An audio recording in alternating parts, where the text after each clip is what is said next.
And maybe Dion, you can kind of explain the journey of these laws and like why we how we got here. Yeah, absolutely. And good acknowledgement, Danny. We'll be talking a little bit about how this Ninth Circuit Court of Appeals thing factors in. And I think this is honestly perfect timing to have this conversation. So, um, what we've experienced over the last 20 years has really led up to these sets of laws going into place. And Danny, just like you said, we're seeing across the globe different um, government levels. We're seeing increasing requirements around transparency when it relates to emissions and climate risk. California signed into law in October 2023 both of these laws.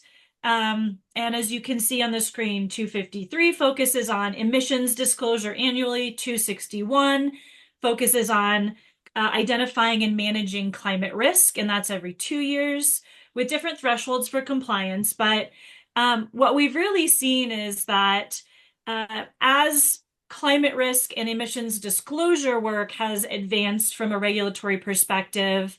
A couple of years ago, the US Securities and Exchange Commission was working on a rule almost identical to this at the US national level. And there was a lot of flip-flopping and a lot of lawsuits that didn't go anywhere. And it took a really long time to go through the public comment process. And what we really saw happen was when it appeared that there may be a significant change in political leadership in the US, California just was like, you know what? We're the fifth largest economy in the world.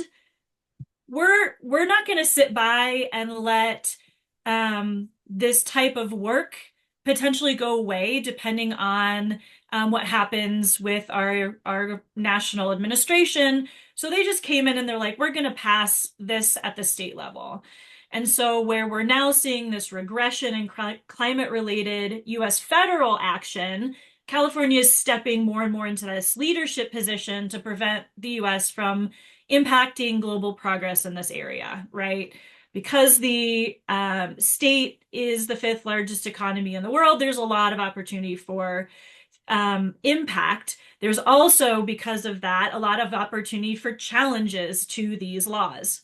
And so, Danny, as you were saying, there have been a lot of legal challenges over the years to both of these laws. Some are ongoing.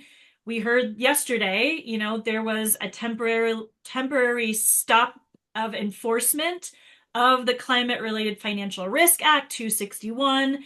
And that's really so that the challenge can make its way through the courts.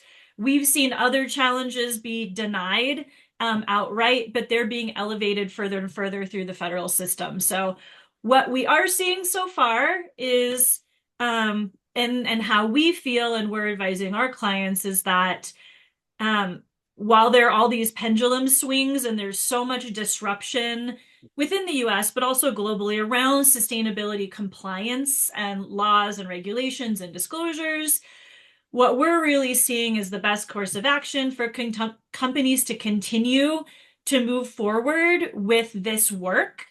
And we expect that it is quite likely that, the reporting deadlines, that the regulatory requirements will still hold.